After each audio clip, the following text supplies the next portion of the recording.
Welcome back. The eThekwini municipality needs a wake-up call and should provide reliable water sources. That's been echoed across KwaZulu-Natal as residents battle water and electricity shortages in the wake of the floods disaster.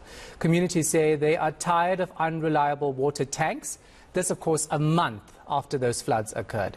Our reporter Manqoba Mchunu is following the story for us. He joins us now live. So you've spoken to several residents in Mariannhill still without water. What's the situation like? Well, Shahan, is quite a dire situation at Desai, and this is an area in Mariannhill where community members say they haven't had water since the floods had hit that particular part of the area. And in fact, most of the residents say they now rely on water from a nearby river, and that is the Umlazi River, which is just a few meters down from where that particular township is located. And we spoke to some of the residents who say they really have no choice at this particular stage because that's the only water source that they have available. So this means that they have to go to this river to try and get water for their washing, to try and get water for their toilets, since they cannot use any of the water from the municipality. It has not been there for the past 4 weeks. And also we spoke to some of the residents in a nearby area who say that they're really relying on water trucks as well to come and deliver the water. But that also is not at this particular point a good and a reliable source of water, because it only comes once a week to that community. And the community is saying that they're really hoping and pleading with the eThekwini municipality at least to give them some indication or answers as to what will happen with the water situation, because some of them are saying that it is now a health hazard for them, given that they have to go to the same river where we saw yesterday, Shahan, search and recovery teams scouring that river looking for a body of a man that was found there in that particular Umlazi River. But it's not the only body that has been found there. We do understand that search and rescue operations or search and recovery operations are still continuing, and so residents are quite concerned about their own safety and health. Take a listen to what one of them had to say. We haven't had water from it's about almost 5 weeks now, and it's a mission every day. We come down this bank, we cross over the streams, over the rocks to collect water. It's a Monday to Sunday job. It becomes a full-time job from the morning to the evening, and it's becoming so difficult because there are times that we don't even have water for clean water for drinking and cooking food. It's a mission to get that water. The trucks come once a week or once in every second week, not even every week. So it's such a mission for us to get clean drinking water. So this water that we collect here is only for the usage of our toilets, and we actually also use it for bathing, and we use it for washing clothes. And those of us who find it difficult to carry the water up the banks, they resort to washing the clothes at the streams. Definitely something you're hearing from different communities. I know I'm bombarded with messages on social media.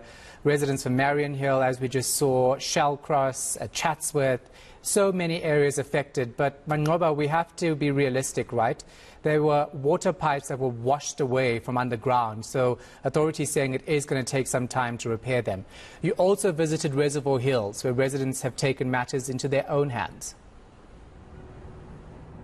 Indeed, Shahan. In fact, residents in Reservoir Hills say they have now resorted to connecting a pipe to one of the water infrastructure, or the water tanks, not the water tanks, but rather the water pipes in the area, where they are hoping to source some water. And this is because they've also not had water for the past 4 weeks. Yes, Shahan, as you correctly stated, that government has actually alluded to the fact that the reason for some of the water shortages that we're seeing in some of these areas is due to the infrastructure that was damaged in these particular areas. We do know that the Mariannhill as well as the Reservoir Hills areas were some of the areas that have been hard hit by these floods, where we saw a lot of damage when it comes to infrastructure, water pipes being damaged. And so these residents saying that they simply could not wait for the eThekwini Metro to in fact restore the water, and they're saying that they are pleased for the Metro to come and at least explain to them what is happening, have also fallen on deaf ears. And so they're saying that this is somehow of a last resort to try and get water to that particular area. But earlier on, I did speak to the chair of the Ratepayers Association there, and this is what he had to say.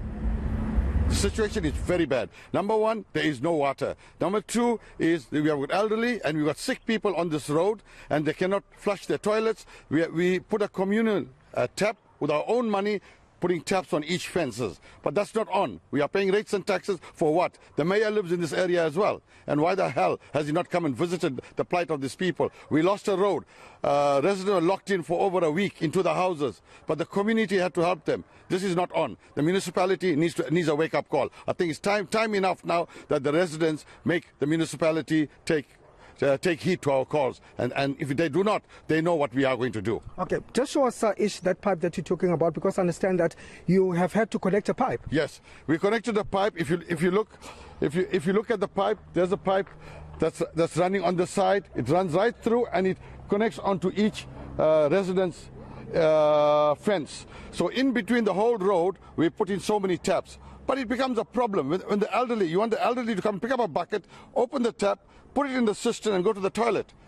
No, that's not on. I think it's time now. The municipality needs a real wake-up call. We're tired of this. And you know what? I think it's time now that the residents take charge of this municipality. And that's interesting because the eThekwini mayor actually held a media briefing today to give an update on the situation there. What does he say? Well, the mayor is saying, Shahan, that they're doing their utmost best to try and restore some of these services. You recall, of course, Shahan, that water is not the only issues. There are also areas that have been completely cut off electricity supply. And so these areas are some of the areas that are in the north of Durban. And the mayor is saying that, of course, they're working around the clock to try and restore water to these particular areas. We do know that many of them have since, received their water supply. They're saying that, of course, there are still problems when it comes to some of the broken infrastructure, and they're working alongside the Umgeni Water to try and repair some of that damaged infrastructure, but it could take some time. But the mayor is saying that they will be doing their best in terms of trying to provide water tankers, in terms of trying to ensure that at least these communities do have some sort of clean running water coming to them daily. Take a listen to what he had to say. So in areas where we still have some pockets of areas without water services, we are deploying our water tankers to ensure that they service those communities. Part of the interventions is to deploy the static tanks, which will enable us to deposit water into those tanks so that people remain with something even if the water tanker leaves the area. So these are the kind of interventions which we have put in place. In area like Tongat, where there are major challenges of infrastructure there, we have also responded by identifying some of the few boreholes so that we are able to start commissioning them and people start sourcing water from those boreholes. But static tanks have been put in numbers in Tongat so that we are able to respond to the plight of that community, which have been struggling to receive water, but the floods have made it worse during this period. So therefore the plan to resuscitate our plant is already there, but it may take us 5 to 6 months to fix it. But we have also put systems in place working with Umgeni Water and other stakeholders to ascertain that the community of Tongat will start receiving water from their taps at least in the next week to ensure that within a period of 4 hours at least they'll have something coming in, because we've got to manage the water flow in that area whilst we are still fixing the major infrastructure. All right, we're going to hope to speak to the mayor after 7 o'clock. We know he's in a meeting currently. Manqoba Mchunu, we'll leave it right there.